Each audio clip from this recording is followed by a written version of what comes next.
Romanos Artikulo 11, versikulo 7, nagaingon ang pulong sa Ginoo.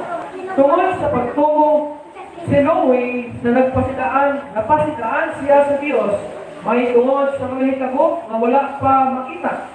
Mitagad sa pasidaan ng iyang ibuhat ang arka alang sa pagluwas sa iyang panimalay. Tungod niini ang kalibutan iyang gihukman sa silot kung siya nahimong manununod sa pagkamatarong na pinahagi sa pagtuo. Diyos, magapanalangin siyang tulong na ang pulong sa Ginoo na gayon. Noah rebuked the world. Diyos sa niya pag-condemn or pag-rebuke ang kalibutan. Girebuke niya ang kalibutan pinahagi sa iyang pagwali sa mga pulong sa Ginoo. Ginamit ang iyang malalapit, ang iyang bata, aron lamang mawali ang pulong sa Ginoo. Anong kinahanglan i-rebuke niya ang kalibutan sa itong panahon na? Tungkol kaya ang kalibutan, kilabihan ngayon kadautan. In 2 Peter chapter 2, verse 5, Noah is called a preacher of righteousness. Anong gitawagman siya o magwawali diha sa pagkamatarong? Kay si Noah, unang-una, usa siya kamatarong na tao. Kalimuhan na tanawon o batawon ang Bible, sa diha nakita sa Ginoo nga hilabihan kadautan na ang kalibutan ni adtong panahon na hilabihan ang iyang kasubong tungod kay ang tao ngayang gihimo. Grabe man ang pagkakasala. Apan sa diha ay iyang gisusi, nakita niya usa ka tao na naglakaw nga matarong diha sa Ginoo. Wala gayon magpapinto, wala gayon magpadala sa kadautan, sa kalibutan ni atong panahon na. Ug ang iyang pangalan mao si Noah. Noah walked with God. Naglakaw si Noah uban sa Ginoo. Ngayon pa, God called Noah to preach while he built. Can you imagine? Ang usa ka preacher gitawag sa Ginoo aron pabuhaton og arka para luwason unta ang kalibutan. Gitahasan siya sa Ginoo sa pagwali sa pulong sa Ginoo. So while building the ark, nag-preach siya sa gospel sa Ginoo about righteousness. O tayo niya, biyak mo sa inyong pagkadautan. Hunong mo sa inyong pagpakasala. Na inyong padriya, ang pinaka-lison na trabaho, mao ang pagwali sa pulong sa Ginoo. The preaching was probably more difficult than building the ark. Ano man? Kapag mo ang ark, lisod siya himoon. Lisod pag-himoon ang ark. Kaya ang ark, nagihimo at to, kunti man mong nakuha. O pag nagtrabaho at to, si Noah lang, siguro, helper niya, iyang mga anak niya, na sila si Ham, Jackie, o si Seth. So sa diha, na ang naghimo sila sa arka, si Noah na-preach usab sa word sa Ginoo. So atong masabtan na bisan tuod lisod ang paghimo ng arka, mas lisod ang pagwali sa pulong sa Ginoo. Ano man, mas lisod i-handle or lisod makipag-deal sa mga tao na dili mutuo sa Ginoo. Mas lisod trabahoon ang tao na dili mutuo sa Ginoo. So kung lisod man ang maghimo marka, mas lisod ang pagwali sa pulong sa Ginoo. Labi na, ngadto sa mga tao na dili mutuo o Ginoo sa ilang kinabuhi. Noah definitely preached to a difficult crowd. Nagwali siya, bagang tao sa kalibutan na itong panahon na kalisdan yun siya. Yung the times in which Noah lived were among the most evil and corrupt in history. Can you imagine? Nagwali si Noah karon sa bagang panahon sa mga tao na ang maong Konsidera sila na the most evil and corrupt na mga tao sa istorya sa kalibutan. Kung may evil, yawanon na tao. Ilabihan ka mga yawanon na mga tao, mga corrupt na mga tao. Yan ang panahon na. Before ang luno, before isugo ang Ginoo nga magbuhang arka si Noah, ang kalibutan napunta sa mga tao. Kung karon ang kalibutan is populated na ang kalibutan, sa unang panahon may abot na overpopulated na ang kalibutan sa mga tao. Apala mga tao na itong panahon na walay nakita sa Diyos except kang Noah. Walay nakita sa Diyos, bisan ko sa kanila, gawas kay Noah. Walay nang alagad sa Ginoo. Yan itong panahon na ang tanan na puyo o naglunang dirasan tanang matang sa pagpakasala. That's why, dili kayo na malikayan na lisod kaayo para kay Noah ang magwali sa ulo. Isuran galit ka sa imong bana na dalaw si Mahan na nani, sa imong asawa, sa imong mama, sa imong bana, sa imong igsuon. Sa kung laing tao pag-ibig, kung dagang kayo. In Genesis chapter 6, verse 5, nakita sa Ginoo nga dako ang pagkadautan sa tao sa ibabaw sa yuta ug nga ang tanan ana sa mga unahuna sa iyang kasing-kasing kanunay lamang nga dautan. Can you imagine? Ingon ang Ginoo, nakita sa Ginoo ang kadautan sa tao sa ibabaw sa yuta nitong panahona. Ngayon pa ang tanan nga una-una ug ang tanan nga ilang nga naa silang kasing-kasing puro lamang dautan. Ang dautan, ang sunod silang una-una ug silang kasing-kasing. Una nakita sa Diyos. Nakita niya ang inanang kadautan ng tao. Hinunggan, nagimandukan niya si Noah sa pagbuhat ng arka kay doon na siya himuon sa nasa kalibutan. Ang iyang paghimuon sa kalibutan ng gato, uuhon niya ang talang tao. Kaso, nakita niya si Noah na naglakaw, na matarong niya sa Ginoo. Hinunggan, gisave niya si Noah. Imandukan niya, maghimong arka, magwali sa pulo sa Ginoo tingali. And then, mayroon, natong ni mag-inulso silang sala, usulod sa arka. Kaso, walang pag-irdisan usa na may biya sa ilang pagpakasala. Kaya nakita na ito, ang arka gihimo ni Noah, kung tindakuha. So, pwede pa ito, masudlan o lagi-lagi ng mga tao. Dali, matag Paris, sa tanang matang sa mananag, magkamang, maglakaw, nasa dagat, o nasa tubig na tapang, o mga suga, o mga lagkang na nasa kawalangan. Paris-paris, hindi gala sila, ipasulod sa arka ni Noah. Nakita sa Ginoo ang hilabihan kadautan sa mga tao. Noah's job was to warn the people of his time that God would soon judge them because of their wickedness in unbelief. Karong panahon na, daghan ng mga pastor, mga magpawali, television, social media, YouTube, diya sa mga kali, sa mga palengke, sa mga daghang mga tao, impact, sa terminal, sa palengke, sa ubos, ay mga nagawali sa pulo sa Ginoo, may tuon sa pagbiya sa mga kasala, kay hapit na bumalik ang Ginoo. Dagdagan sa mga tao, duraan, daagi, way pakialam. Way pakialam. Even mag-post ka o mga wali sa Facebook, sa YouTube, bisa kinsa pa na mga kuyaw na mga magwawali, kung tanawan ni mo ilang mga views, puting kamaya.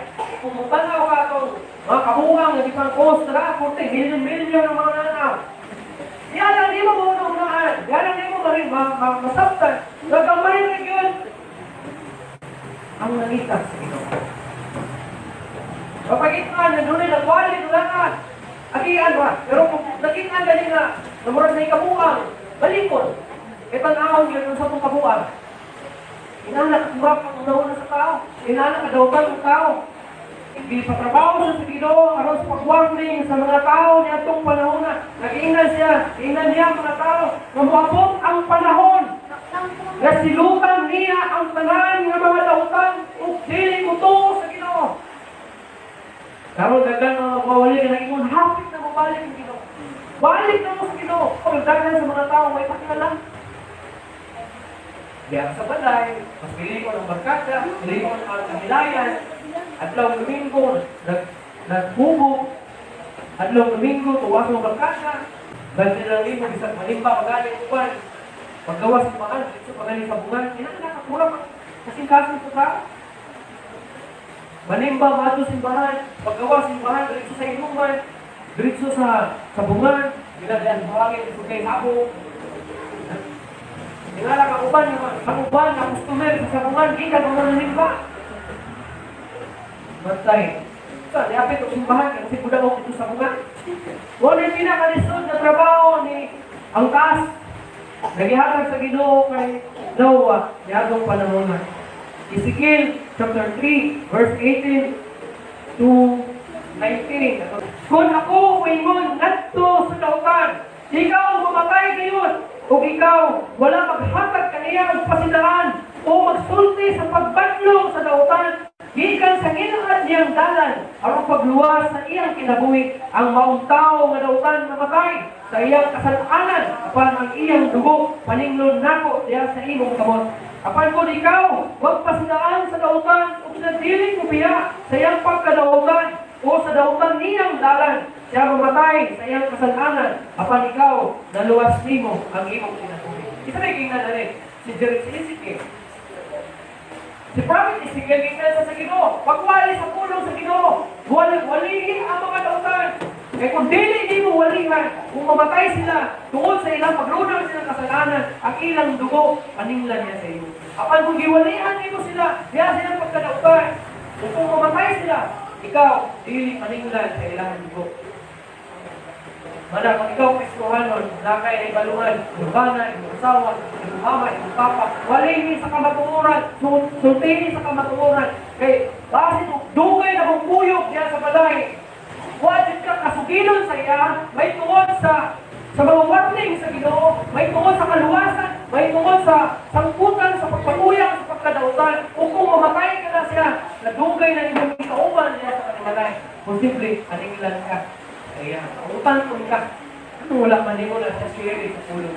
Pero kung nasira na nito, yung bana, yung mama, yung papa, yung isul, yung isawa, pag wala buto o mamatay sila, luwas ka. Dili ka apil na paninglan. Mga na, nagituman ni Noah. Iwali niya ang pulong sa Ginoo bisan ng mga tao, dili mo tuon na itong panahon na. Nagwali siya, bisan ng mga tao, nagtamay sa iyahan na itong panahon na. Nagbibigay sa iyahan na itong panahon na. Kapag nagpadayon siya sa magwali sa pulong sa Ginoo kay buot siya, na maluwas kini mga tao. Aron na yun, abot sa luno, makasakay sila sa arka, ibuhat sa Ginoo. Ipabuhat sa Ginoo ang Noah. We are not called to be successful, but faithful. Ang buong pasabot ni Anan, kung dili ka man makadala o kalag, dili ka paninglan. Ang importante, faithful ka sa Ginoo.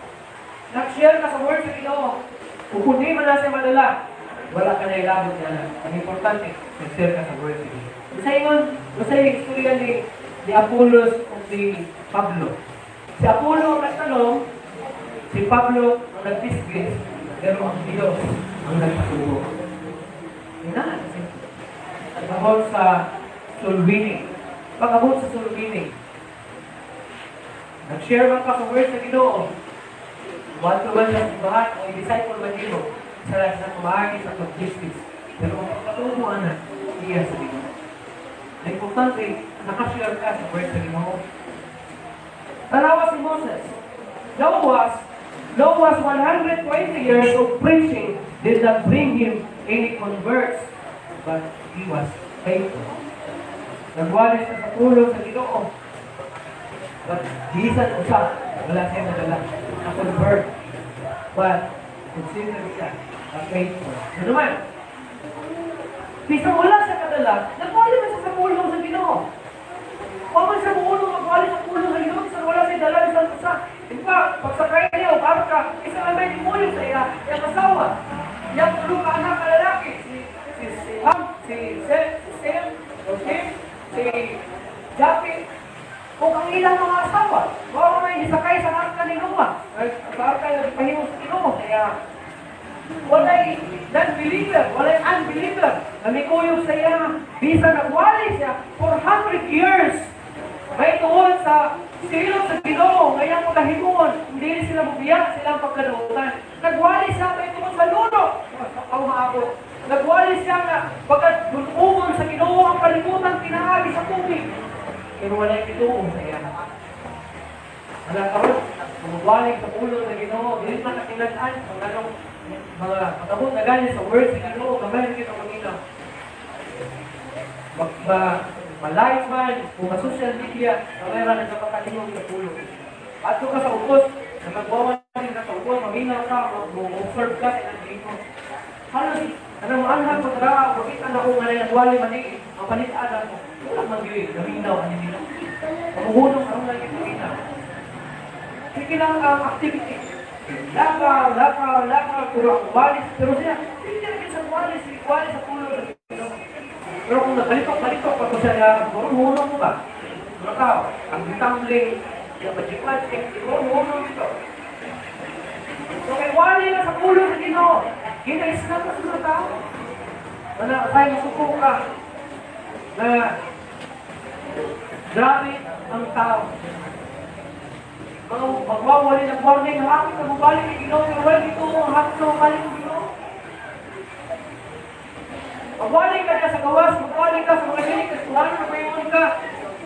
Pag inusul na mo sa inyong mga sala, balik kung pangalagay mo sa Ginoo. Katawas ko. Okay, ayun pa. Hiya na mo sa inyong mga sala, kay hapit na mabalik ng Ginoo. Ha? Hapit na mabalik ka nito, kasi pangagoy. Pero pag magkilat, kusog, dalugtong, kusog, bulino, bulan, kusog, yung hapit, mas balik ang Ginoo.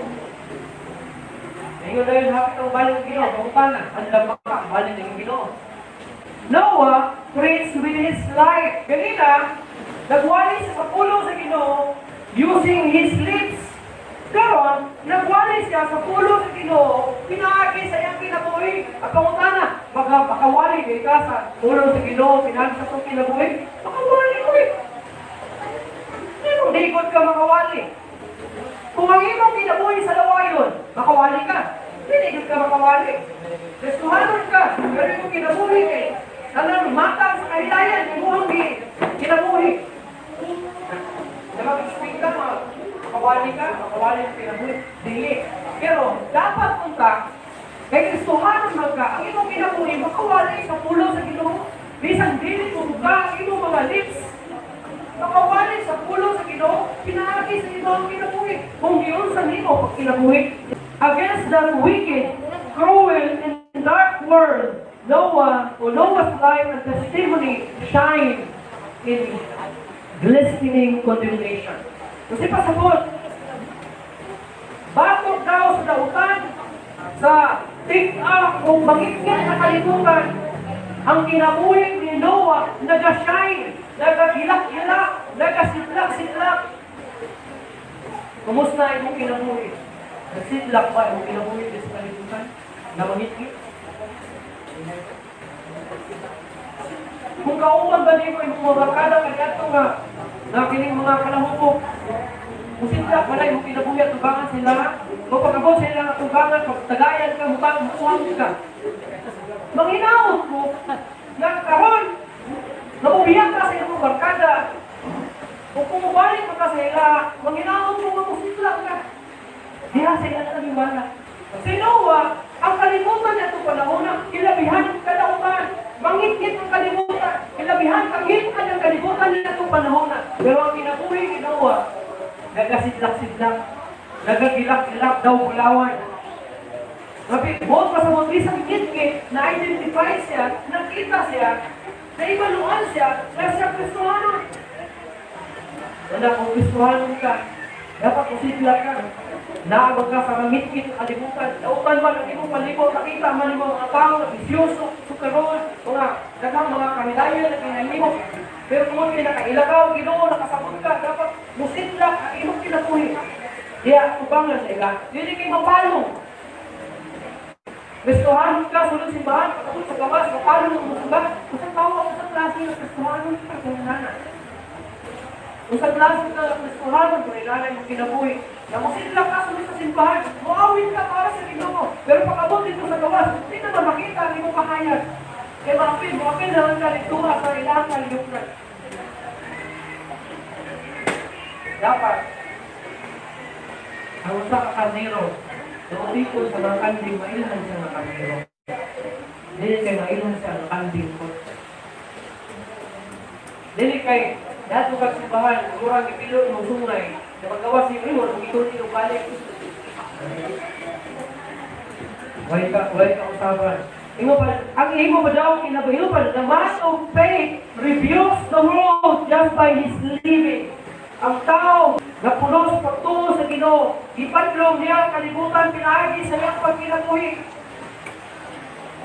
Wala na galit na nag-share sa word sa Ginoo diyan sa baba sa pagkinabuhi. Pag inabak mo, ako na nawan na ginto.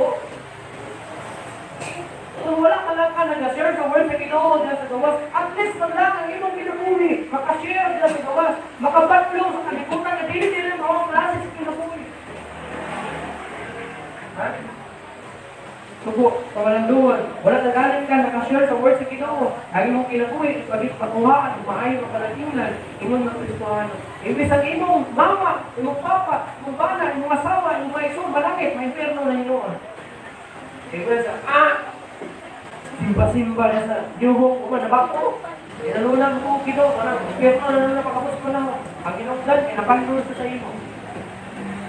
Una, kung di ka man makashare sa word sa Ginoo, kali ka puti nga imong kinabuhi. Makashare sa word sa Ginoo. Does your life produce that same kind of defeat? Ibang kinabuhi, makaproduce kung susama ang apikto. Tama kay Noah. Perhaps the saddest lesson from Noah's day is that men have not changed in their attitude toward God since then and will not change until the Lord. Manay suko kung may tapong tama. Sabi sa pagdagan na gawalin sa puno sa Ginoo ng bagit ang usap ang kinabuhi, ang tol kung balik ka ng Ginoo, ito ginag-usap. Musuko ka man sa nili. Musuko ka o Biblia. Saan ko Biblia? Oo, tasto ka mo sa Biblia. Amen. Katong mga nagtaas ka mo, sinutoon. Katong mga nagtaas ka mo, totoo ito nga nailangin sa impyerno. Katong mula, ako lang ang impyerno. Pungutana ka po naman eh. Ano yung pungutana na? Lalong ang mga, ganong konsultihan ng sa katao na impyerno din ka. Ano masukunan ng sa katao? Ay judge siya? Example, dati nini, isa mo po Ginoo. Ngayon ko sa'yo nga, impyerno ka tayo. Bukas ako ano? Impyerno ka, umatay ka. Di ba sa mga Ginoo? Masukol sa sakwa. Pero ang pamukhanan ako na ano masukulan sa sakwa? Ay, in the first place, di ba sa mga Ginoo? Kung di ka mga Ginoo, ay mga langit. O kaya kung mga impyerno. Kaya masukol sa sakwa, ay mga mga Ginoo. So, walay langit, walay impyerno para sa imo. Ay, wala may Ginoo. Hindi lang simple. Para kung magwali ka sa pulo sa Ginoo, mayroon ka nga. Kung di sa mga Ginoo, mayroon ka nga, may impyerno siya. Dapat din sa mga. Eh, una-una, di mo sa mga Ginoo. So, kung walay Ginoo, masabot anak, wala impyerno, wala langit. Kung may Ginoo. Muna kayo masuko, kung nasa inyo mga triga, na masultihan ka may impyerno ka, kaya una-una, di makamuko Ginoo, ayaw masuko. Kaya na-una, pag walay Ginoo, kasi kasabot, walay impyerno, kung walay langit. Kaya naman nakasimple. Kung walay Ginoo, walay langit, kung impyerno. Manang kung walihan ka o kinon ka, na may impyerno ka, ay di ka mutuo Ginoo. Hindi ka masuko, kaya nakatawa ka. May impyerno, unang-unan, Ginoo. Wala impyerno, wala langit. Ang pinaka-subo daw nga lesson sa panahon ni Noah, na mga tao na itong panahon na, wala kayo nagpakto. Iwalihan na, wala kayo nagpusal. Ang kung nalibalik na lang ang Ginoo, wala kayo nagpakto. O na, saan ka mo? Dako ang angka, luwag ang angka. Pero kaysa naman yung sunod sa angka. Si Noah, yung asawa, si Japhet, si Ham, si Sem, ang mga asawa nila. Ila sila ka po, malo. Ang katong mga paris-paris ang kakayupan na misulod dito sa angka ni Noah. Sila ang namatay. Billions. Puno naman ang kalimutan ng tao ito. Ang population ng pamaro sa kalibutan na ata sa billions. China, billion ang China. Ang India, billion. That's the rest of the world. Nasa sa billions. Can you imagine? Out of billions, mga tao sa kalibutan, madula ang naluwas. Karon, pag ingon, nabiyado sa inyong mga sala, hinusulin inyong mga sala. Pero wala ka mo, hinusul inyong sala. Inigbalik sa Ginoo. Base apil ka sa billions. Nantihan mo na ako. Daghan ang may tiyan yung pangkat sila. Sino?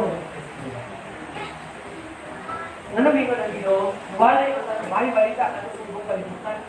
Kaya kung makatungok na ang tanan mga tao sa ibang kalimutan, mabalik ko. Anong natin karong wala ng balik? Simple isa sa mga limutan. Wala pa yung nakawali. Wala pa nalungkok ang ibang kalimutan. Pero bisan makatungok pa ang ibang kalimutan. Mas daghan ang may pera kaysa mga wala. Kaya mas daghan ang wala dito ko kaysa ito. Kung naay mga nagtuo-tuo, huwag nila yung pagpapagay. Daghan ang nagpakamain doon, sila Kristumanon, pero ang perno niya po. Matthew 24, kahit na isipin ito na sa prime time living, doon ang tulos. Sama sa mga adlaw ni Noe, kaniadto, mausap ko niya ang pangabot sa anak sa tao. Kaya sama niya itong mga adlaw, sa walang panglunok ang katauhan na lamon o nanginom, nanasawa o nagmana, namana. Hangtod sa adlaw ng sulod si Noe sa arka. Kapag sila walang namasayod, hangtod na biabot ang lunok o gialod silang tanan, mausap ko niya na ang pag-abot sa anak sa tao. Kanya yung klase. Jesus na mismong ikon. Kanihan ko, nag-warning si Moses sa pagbigay o pagbiya sa pagkadautan. Pero wala lisan sa kanila. Sa ilang mo, nagpadayo sa paglipay, pag-video, pag-sawa, pag-tuko ng mga balay. Ang abot ang pagbalik sa iyo o wala lisan sa kanila. Ingon ali usab daw, balik sa iyo. Subot pasabot, daghan ang malanglag, daghan ang mahibiling. Kaya gitag na nagaan ni Jesus Christ na inigbalik sa anak sa tao, inigbalik sa Ginoo. Susama sa naitabo niya itong nulong. Wala ka makasunod. Daghan ang malanglag. Karon, niliman walo, tinali, daghan ang silang tinali. Pero mas daghan ang malanglag. Walang challenge ako sa imo, tuon. Samtang may panahon ka. Pamalagay. Ilang imuwala sa iyong pamalagay. Dili mapot ka magpupre. Kaya pupre naman sa daan. Huwag mo na muna ka. Di ko mong simba. Di ko mamalagay. Kaya mga mapupre ko. Kaya pastor. Dila pa ngayon. Kaya kamutan dyan mga. Di ko simba. Kaya mapupre ko. Dali. So, dili mawala sa mga lakad. Pero kung hindi ka mga lakad sa Ginoo, mugaga. Kapindihan sa iyong pinamuhay sa kalibutan. Kapindihan sa iyong kalat. Umiyak ka. Anong gawin mo na kayo ng tanan? Balik pa ng Ginoo. Karon. Abdan ka man niya kamuhi. Kung dilit ka man niya maabdan. Umiyak ka. Kung matubang ka sa dako kaayon ng mga umanan. Wala'y bisa sa kanato ang makapanalito. Sa Jesus na. Ikaw, nagabang ko niya. Ay tabo, hindi ka makaluwa sa iyong mama, iyong papa. Ito yung natubang niyo sa umanan. Hindi ka makaluwa sa iyong bana, sa iyong asawa, sa iyong anak. Yung natubang niyo. Kaya individual lang tayo. Siyempre sa kalimutan, makatabang ka kanila. Makatabang ka ng mama, ng papa, suon. Pinangangin ko niya sa verse nito. Before mo man, balik ang Ginoo, before mo man, abot ang kamatayan. Sa dihang mingon sa lulupa ang kalibutan, ilulupa niya. Sa dihang nakuha ng lulong, mingon siya, balik ako, lulupa niya. Uuwi, balik. Video yung life ito na, nadugay ko siya. Nakulang ikan yun, kapin 2,000 katuwid ang binabay. si Jesus kaya sa kalimutan, ingon, ang sa pangluwas. Mayani siya, aron sa pagluwas, kanino, kanato na. Wala yung purpose. Gusto na tuwing lang nilabay, aking gusto na tuwing nilabay. Inigbalik niya sa ikaduhang pagbalik. Hindi na siya bumalik, ang luwas niya. Balik siya, ang puso. Kumusta ito? Handang ka ba? Ginoo, ang sa pagpupo. Samtang may ngayon pa, kagaling, pagpakabanag, Ginoo,